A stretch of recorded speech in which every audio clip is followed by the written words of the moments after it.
शोरीदा सरजमीन पर दीन व सुन्नियत का एक अजीम किला तामीर करने में कामयाबी हासिल की और इस इदारे के जरिए पूरे इलाके में दीन व सुन्नियत और मसलक आला हजरत की इशाअत हो रही है।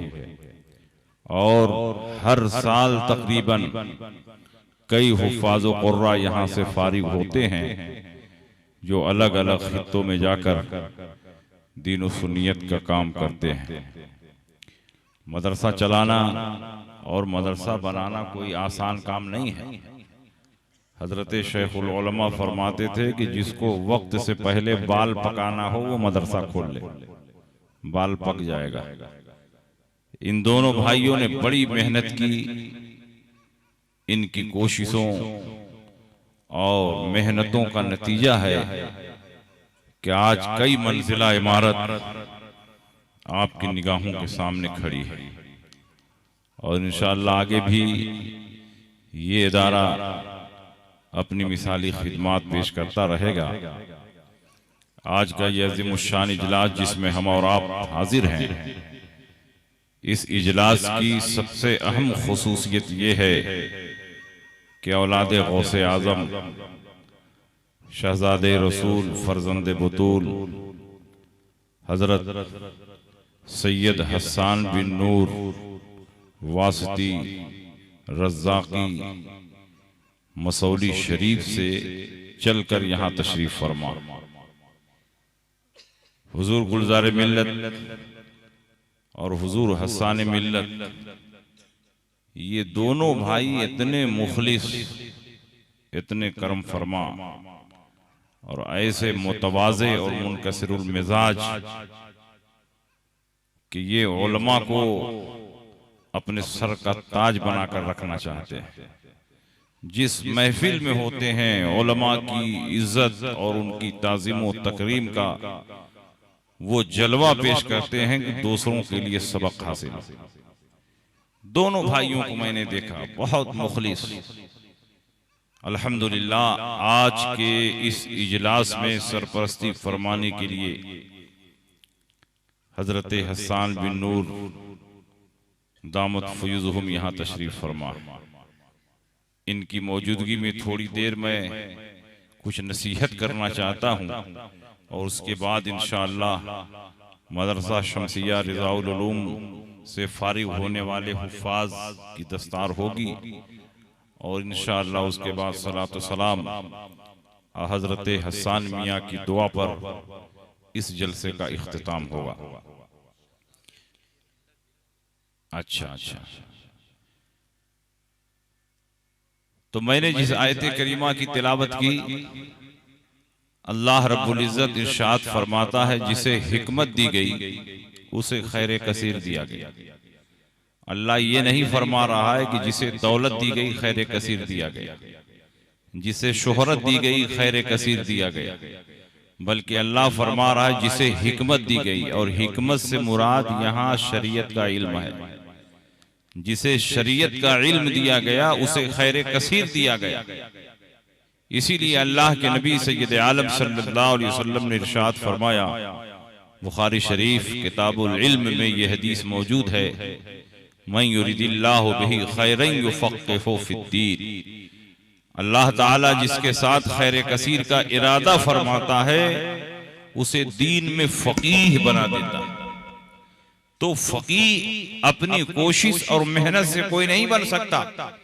जब तक अल्लाह रब्बुल इज़्ज़त उसके साथ खैर का इरादा न फरमाए उस वक्त तक वो दीन में फकीह नहीं बन सकता। मुहद्दिस होना ये इल्म का पहला जीना है और फकीह होना इल्म का आखिरी जीना है।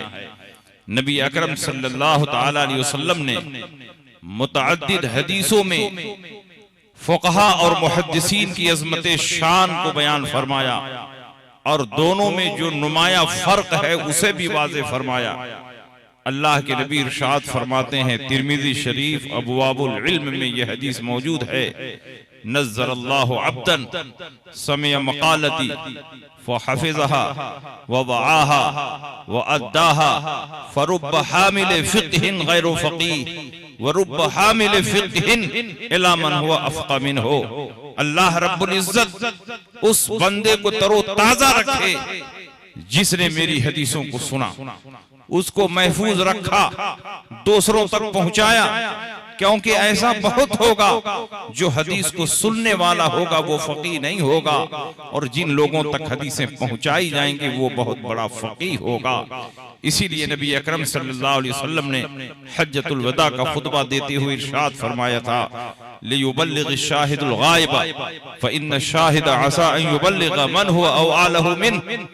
तुम में जो लोग हाजिर हैं वो मेरी हदीसों को उन लोगों तक पहुंचाएं जो हाजिर नहीं है, क्योंकि ऐसा बहुत होगा कि जो हामिल फिक्र है, जो हदीस को सुनने वाला है वो फकीह नहीं है, और जिन लोगों तक हदीसें पहुंचाई जाएंगी वो बहुत बड़े फकीह होंगे।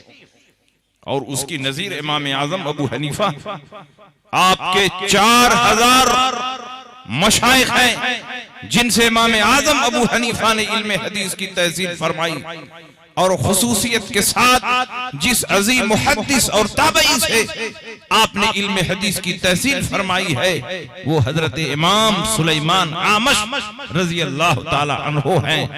कम से कम 200 दिनों तक उनकी खिदमत में रहकर इमाम आजम अबू हनीफा ने इल्म हदीस की तहसील फरमाई। जिस जमाने में इमाम आजम उनकी बारगाह में रहकर हदीस पढ़ रहे थे, उसी दौर में एक साइल आया और हजरत सुलेमान आमश रजी अल्लाह ताला अन्हो से पे दर पे उसने 100 सवालात किए। हजरत इमाम सुलेमान आमश ने फरमाया कि मुझे उसका हुक्म नहीं मालूम, कुरान और हदीस में साफ और सरीह तौर पर इसका हुक्म मुझे नजर नहीं आता, इसलिए मैं उसका जवाब देने से कासिर हूँ। इमाम आजम अभी हदीस पढ़ रहे हैं, आपने फरमाया कि अगर इजाजत हो तो मैं इसका जवाब दे दूं। उस्ताद ने कहा अगर जवाब मालूम हो तो बता दो। हजरत इमाम आजम अबू हनीफा ने फरमाया, ऐ साइल, तुम्हारे पहले सवाल का जवाब ये है, दूसरे सवाल का जवाब ये है, तीसरे सवाल का जवाब ये है। 100 सवालों को उसी तरतीब से शुमार कर दिया और उसका जवाब भी अता फरमाया। इमाम सुलेमान आमश ने कहा, ऐ अबू हनीफा, तुम कहां से जवाब दे रहे हो? मुझे कुरान और हदीस में जवाब नजर नहीं आ रहा है। आपने फरमाया कि आपकी पढ़ाई हुई हदीसों की रोशनी में मसाइल का जवाब दे रहा हूं। फला मौके पर यह हदीस पढ़ाई, उससे यह मसला निकला। फला मौके पर यह हदीस पढ़ाई, उससे यह मसला निकला। फला मौके पर यह हदीस पढ़ाई, उससे यह मसला निकला। इमाम आजम ने 100 हदीसों को पढ़कर सुना भी दिया और जितने मसाइल का इस्तिंबात और इस्तिखराज किया था बहुत तफसील के साथ उसको बयान फरमा दिया। आपके उस्ताद ने फरमाया, या माशरल फुक़हा अंतुमुल अतिब्बा व नहनु सयादिला व अंत अय्युहर रजुल अखज़त बिकल तरफ़ैन। ऐ फुक़हा की जमात, तुम लोग डॉक्टर और हकीम हो और हम मुहद्दिसीन मेडिकल स्टोर वाले हैं। हमारे पास दवाएं हैं, लेकिन ये नहीं मालूम कौन सी दवा किस मर्ज में काम आएगी, किस दवा का क्या साइड इफेक्ट है, किस दवा का क्या नुकसान है। लेकिन ऐ फुक़हा की जमात, तुम लोग डॉक्टर और हकीम हो, तुम्हारे पास दवाएं भी हैं और तुम्हें यह भी मालूम है कि कौन सी दवा किस मर्ज में काम आएगी। और ऐ अबू हनीफा, तुम्हारी शान तो सबसे निराली है, तुम बेमिसाल फकीह भी हो और बेमिसाल मुहद्दिस भी हो। तुमने दोनों तरफ से हिस्सा हासिल किया है। जिन हदीसों को 100 दिनों में मैंने सुनाया था, उन हदीसों को तुमने एक नशिस्त में सुना दिया, और जिन हदीसों से मैं मसाइल न निकाल सका, उन्हीं हदीसों से तुमने सैकड़ों मसाइल का इस्तिंबात और इस्तिखराज फरमाया। आप जरा अंदाजा लगाओ एक मुहद्दिस और फकीह में कितना फर्क है। इमाम आजम अबू हनीफा को अल्लाह ने अगर पैदा न किया होता तो दीन को समझना आसान भी न होता।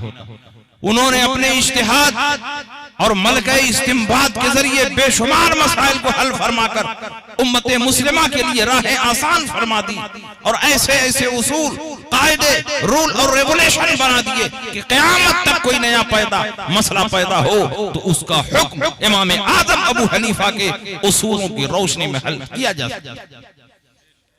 तो याद रखिए, ये इल्म कोई मामूली दौलत नहीं है। आज तो इल्म बड़ी आसानी के साथ मिल रहा।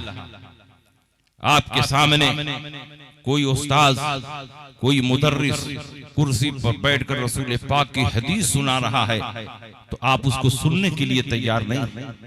लेकिन एक दौर वो भी था कि एक एक हदीस को सुनने के लिए सहाबे कराम सैकड़ों मील का सफर करते थे और मशक्कतों को बर्दाश्त करने के बाद उस मुहद्दिस के पास पहुंचते थे सिर्फ एक हदीस को सुनने के लिए। बताइए उनके दिल में हदीस को सुनने की कितनी तड़प थी, कितनी चाहत थी, कितनी लगन थी। आज सैकड़ों हदीसें उलमा सुनाने के लिए तैयार हैं, लेकिन हम और आप हदीसें सुनने के लिए तैयार नहीं। हजरत अबू अय्यूब अंसारी रज़ियल्लाहु ताला अन्हु को कौन नहीं जानता? जलीलुल कद्र सहाबी, कदीमुल इस्लाम सहाबी, मेजबान रसूल, जिनके दरवाजे पर रसूल पाक की ऊँटनी ठहरी थी और 6 माह तक हुजूर अलैहिस्सलाम की मेजबानी का शरफ हासिल। वो सिर्फ एक हदीस को सुनने के लिए मदीना मुनव्वरा से मिस्र का सफर करते। मान बनने के लिए नहीं आया, बल्कि उक़बा इब्ने आमिर रसूल पाक की एक हदीस बयान करते हैं और मैंने भी उस हदीस को रसूल पाक से सुना है। मैं चाहता हूं कि उनकी जबान से उस हदीस को सुन लूं ताकि इत्मीनान हो जाए कि जिस तरह रसूल पाक ने बयान किया है उसी तरह मैंने हदीस को महफूज रखा है। आप किसी आदमी को मेरे साथ लगा दें जो हजरत उक़बा इब्ने आमिर के मकान तक मुझको पहुंचा दे। उन्होंने एक आदमी को लगा दिया और हजरत अबू अय्यूब अंसारी हजरत उक़बा इब्ने आमिर के मकान पर पहुंचे। उक़बा इब्ने आमिर बाहर निकले, दोनों में सलाम और मुसाफा हुआ, मुआनका हुआ। उक़बा इब्ने आमिर ने भी कहा, मेज़बान रसूल मरहबा हो, मुबारक हो, आप तशरीफ लाइए, मेरे मकान पर ठहरिए, मेरी ज़ियाफत कबूल कीजिए। उन्होंने कहा कि मैं तुम्हारी ज़ियाफत कबूल करने के लिए यहाँ नहीं आया, तुम्हारे मकान पर ठहरने के लिए नहीं आया। सिर्फ एक हदीस जिसको मैंने भी रसूल पाक से सुना है और तुमने भी रसूल पाक से सुना है, उसी हदीस को तुम्हारे मुंह से सुनने के लिए आया हूं ताकि ये इत्मीनान हो जाए कि नबी अकरम सल्लल्लाहु अलैहि वसल्लम ने जिन अल्फाज के जरिए हदीस को बयान किया है वो अल्फाज अब तक मेरे जहन में महफूज हैं। मैं तुम्हारे यहाँ ठहरने के लिए नहीं, सिर्फ उस हदीस को सुनने के लिए आया। हजरत उक़बा इब्ने आमिर रज़ियल्लाहु ताला अन्हु ने वो हदीस सुनाई। वो हदीस पर्दा पोशी से मुताल्लिक। रसूल पाक सय्यद आलम सल्लल्लाहु अलैहि वसल्लम ने फरमाया, मन सतरा ऐबा मुस्लिमिन फिद दुनिया सतरहुल्लाहु यौमल क़ियामा। जो किसी मुसलमान के ऐब को दुनिया में छुपाएगा, परवरदिगार आलम क़यामत में उसकी पर्दा पोशी फरमाएगा। सिर्फ एक सतर की हदीस सुनने के लिए मदीना मुनव्वरा से मिस्र चले गए और जैसे ही हदीस सुनी 1 मिनट रुके नहीं, फौरन अपने घोड़े पर सवार हुए, घोड़े को मदीना की तरफ मोड़ा और फौरन मदीना मुनव्वरा के लिए रवाना हुए। आप जरा बताओ उनके दिल में कितनी चाहत थी, कितनी लगन थी। सिर्फ एक हदीस को सुनने के लिए वो मदीना मुनव्वरा से मिस्र का सफर करते हैं। और आज उलमा आपके मकान में, आपकी मस्जिद में, आपके जलसे में हदीस सुनाने के लिए तैयार है, लेकिन हमारा और आपका मिजाज ऐसा बदल गया है, दीन से हम इतने दूर हो गए हैं कि हम रसूल पाक की हदीस सुनने के लिए तैयार नहीं। याद रखिए, इल्म ऐसी दौलत है कि जो आदमी इल्म हासिल करता है वो कौम का मुअज़्ज़ज़ होता है, वो कौम का मुक़्तदा और रहनुमा होता है। वो इमाम जो मुसल्ले पर खड़ा होकर के आपकी इमामत करता है, आप उससे जात बिरादरी नहीं पूछते, कुंबे और कबीले के बारे में नहीं पूछते, बल्कि सिर्फ इमाम है उसके पीछे नियत बांधते हैं और खड़े हो जाते हैं और उसकी पैरवी करते हैं। इसका मतलब ये हुआ कि जो दीन का आलिम होगा, जो शरीयत का आलिम होगा, जो कौम का मुक़्तदा और इमाम होगा, उसकी अजमत इल्म की वजह से कायम होगी, जात बिरादरी की वजह से उसकी अजमत कायम नहीं होगी। ये इल्म की बरतरी है। और सहाबा में बड़े बड़े सहाबा इल्म वाले थे, लेकिन हजरत अली करमल्लाहु ताला वजहुल करीम को जो शान अल्लाह ने अता फरमाई थी वो अपनी मिसाल आप। हजरत अली के साथ कितनी निस्बतें जुड़ी हैं। हजरत अली सहाबी रसूल हैं, हजरत अली अहले बैत में शामिल हैं, हजरत अली दामादे मुस्तफा हैं, हजरत अली उनके चचा के बेटे हैं, खानदाने कुरैश से हैं, अशराए मुबश्शरा से है, खुलफाए राशिदीन से है, ये सारी निस्बतें हैं। लेकिन जिस चीज ने हजरत अली को सहाबा में मुमताज किया वो हजरत अली का इल्म है। रसूल पाक सैयद आलम सल्लल्लाहु अलैहि वसल्लम ने इरशाद फरमाया, अना मदीनतुल इल्म व अलीयुन बाबुहा, मैं शहरे इल्म हूं और अली उसके दरवाजे।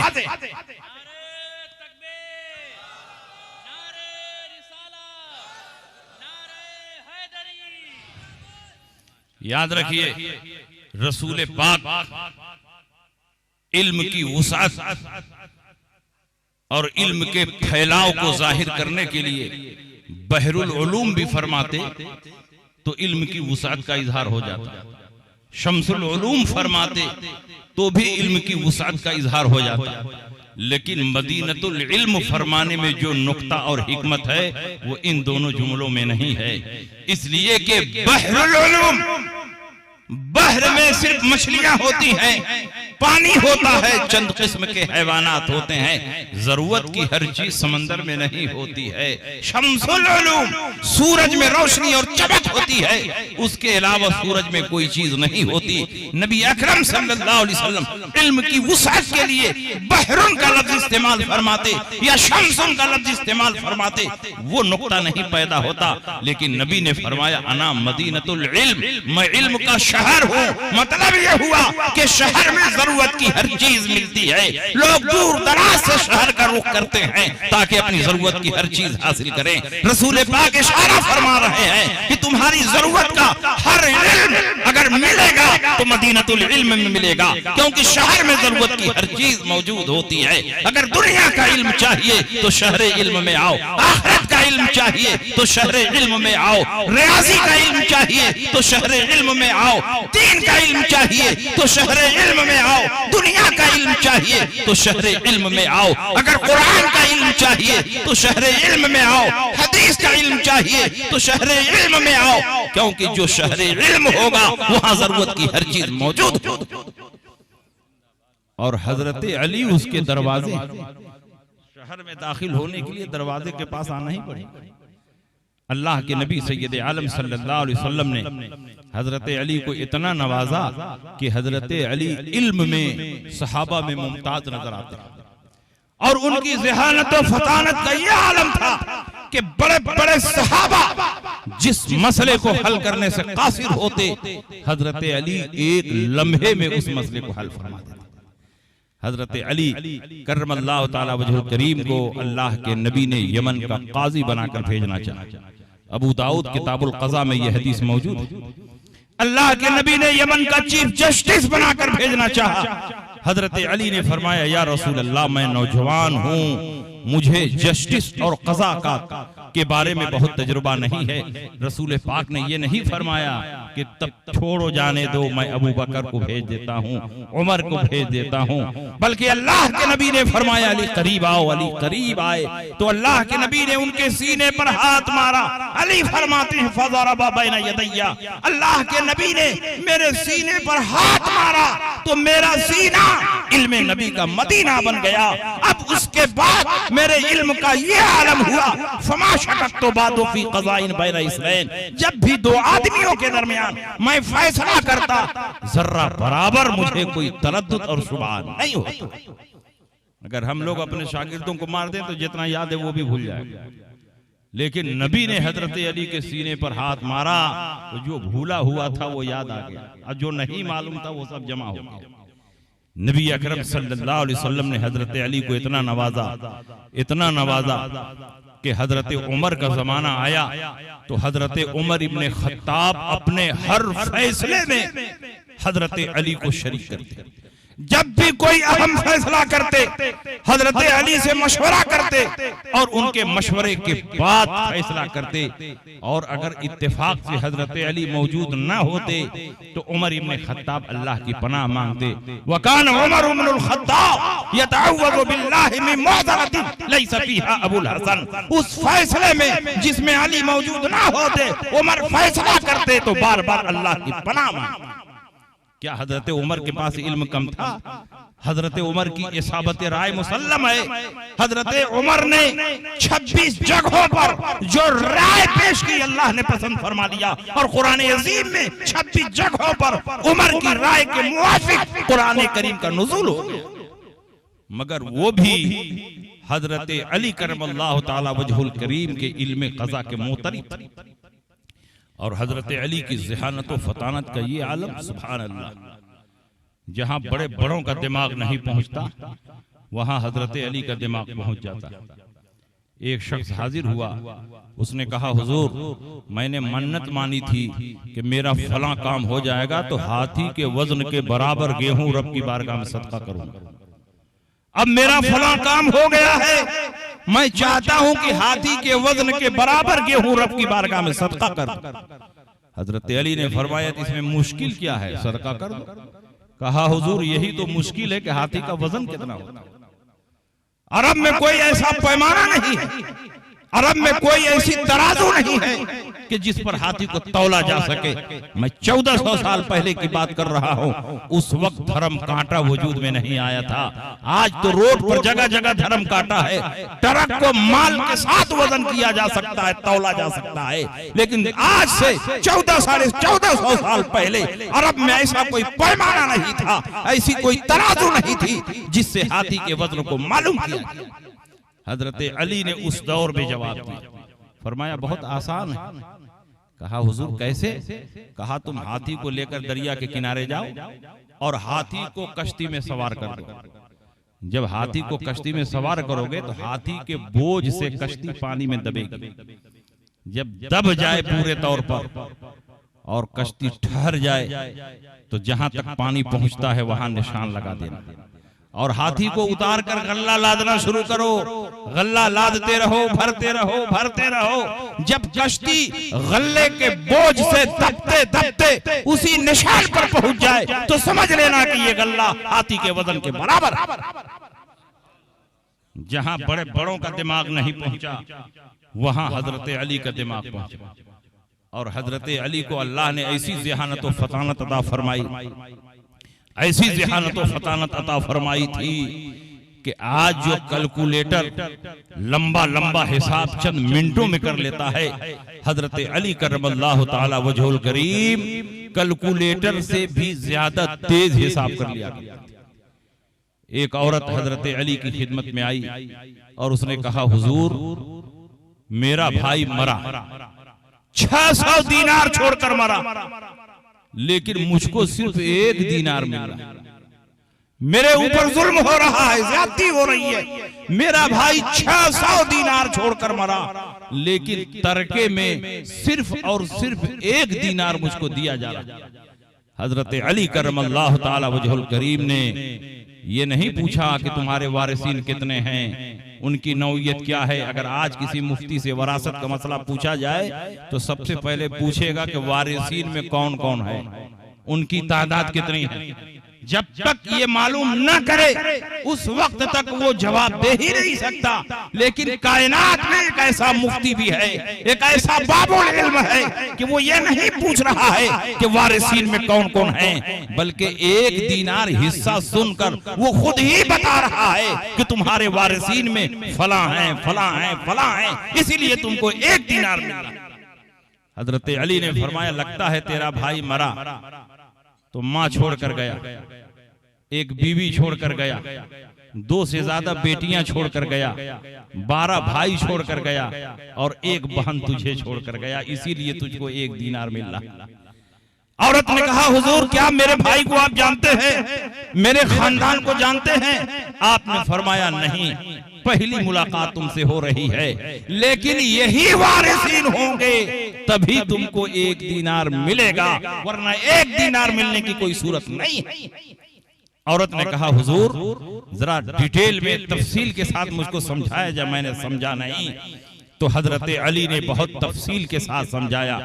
आपने फरमाया, तेरा भाई मरा, मां छोड़कर गया, बीवी छोड़कर गया, 2 से ज्यादा बेटियां छोड़कर गया, 12 भाई छोड़कर गया और 1 बहन तुझे छोड़कर गया। और तरके में 600 दीनार छोड़कर गया। जब 2 और 2 से ज्यादा बेटियां हों तो कुरान के लिहाज से 2/3 बेटियों का हो जाता है। तो 600 का 2/3 कितना निकलेगा? 400। इसको अरबी में 16 सान कहते हैं। 2/3 बेटियों का हो गया तो 600 का 2/3 400 हुआ। ये 400 बेटियों का हो गया। और बेटा बेटी की मौजूदगी में माँ का 6ठा हिस्सा होता है। 600 का 6ठा हिस्सा 100 दीनार हुआ, वो माँ का हो गया। 500 दीनार बट गए। और बेटी की मौजूदगी में बीवी का 8वां हिस्सा होता है। 600 का 8वां हिस्सा 75 दीनार हुआ।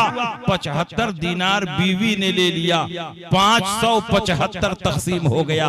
अब सिर्फ 25 दीनार बचा है और हर भाई को बहन के मुकाबले में डबल दिया जाता है। 12 भाई हैं तो 24 दीनार भाइयों का हो गया। सिर्फ 1 दीनार बचा, वही तेरा हिस्सा। आप जरा अंदाजा लगाओ कि शान का इल्म है, कैसी जबरदस्त मालूमात है।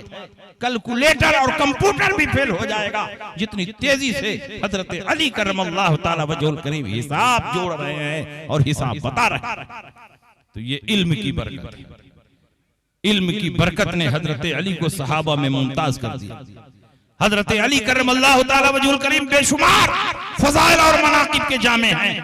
लेकिन आज अहले बैत और हुब्बे अहले बैत के चोर दरवाजे से राफजियत और निम राफजियत अहले सुन्नत में घुस रही है। इसलिए ये मसला भी बताना आपको जरूरी है कि अहले सुन्नत का इस बात पर इजमा और इत्तेफाक है कि पहला खलीफा हजरत सिद्दीक़ अकबर हैं, दूसरा खलीफा उमर इब्न खत्ताब हैं, तीसरा खलीफा उस्मान गनी हैं और चौथा खलीफा अली मुर्तजा।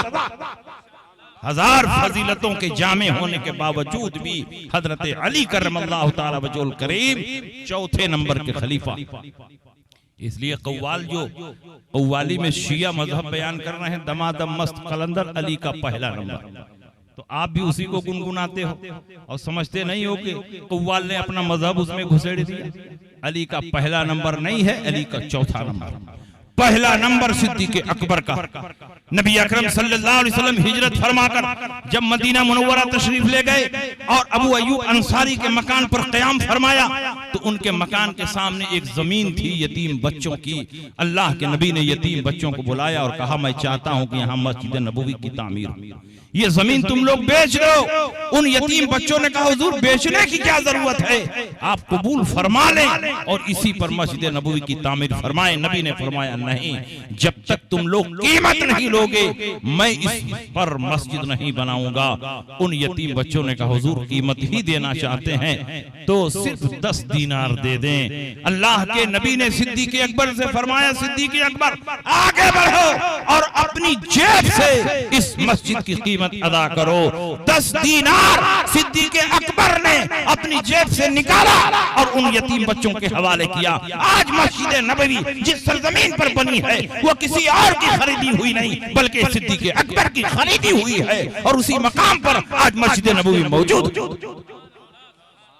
और जब संगे बुनियाद का जलसा हुआ, तमाम मुहाजिरीन और अंसार इकट्ठा हुए तो अल्लाह के नबी ने बुनियाद का पहला पत्थर अपने हाथ से रखा और उसके बाद सिद्दीक़ अकबर से कहा, सिद्दीक़ तुम दूसरा पत्थर लेकर आओ और मेरे पत्थर के बगल में दूसरा पत्थर तुम रखो। सिद्दीक़ अकबर ने दूसरा पत्थर रख दिया। हजरत उमर से कहा, उमर तुम तीसरा पत्थर लेकर आओ और सिद्दीक़ अकबर के बगल में तुम अपना पत्थर रख दो। उन्होंने तीसरा पत्थर रख दिया। उस्मान गनी से फरमाया, तुम चौथा पत्थर लेकर आओ और उमर के बगल में अपना पत्थर रख दो। उन्होंने रख दिया। मैं आपके जहन में ये बात डालना चाहता हूँ, नबी अकरम सल्लल्लाहु अलैहि वसल्लम के बाद सबसे पहला पत्थर अबू बकर ने रखा, दूसरा पत्थर उमर ने रखा, तीसरा पत्थर उस्मान गनी ने रखा। यह इशारा है इस बात की तरफ कि नबी के बाद पहला खलीफा अबू बकर होंगे, दूसरा खलीफा उमर होंगे और तीसरा खलीफा उस्मान गनी होंगे। जो खिलाफत की तरतीब है यही अफजलियत की तरतीब है और जो अफजलियत की तरतीब है वही खिलाफत की तरतीब है। अंबिया और मुरसलीन के बाद तमाम सहाबा में सबसे अफजल अफजल हजरत सिद्दीक़ अकबर हैं, और जो सबसे अफजल होगा वही इमामत व खिलाफत के लिए मुतअय्यन होगा। अल्लाह के नबी ने इरशाद फरमाया, मा तलाअति शम्स वला गरबत अला अहदिन अफजल मिन अबी बकर इल्ला अन यकून नबिय्यन। आज तक सूरज किसी ऐसे शख्स पर न तुलू हुआ है न गुरूब हुआ है जो अबू बकर से अफजल हो, सिर्फ ये है कि अबू बकर नबी नहीं है। और हजरत अबू बकर की अफजलियत को खुद हजरत अली ने तस्लीम किया। हजरत अली इरशाद फरमाते हैं, अफजल हाज़िहिल उम्मा बाद नबी अबू बकर। इस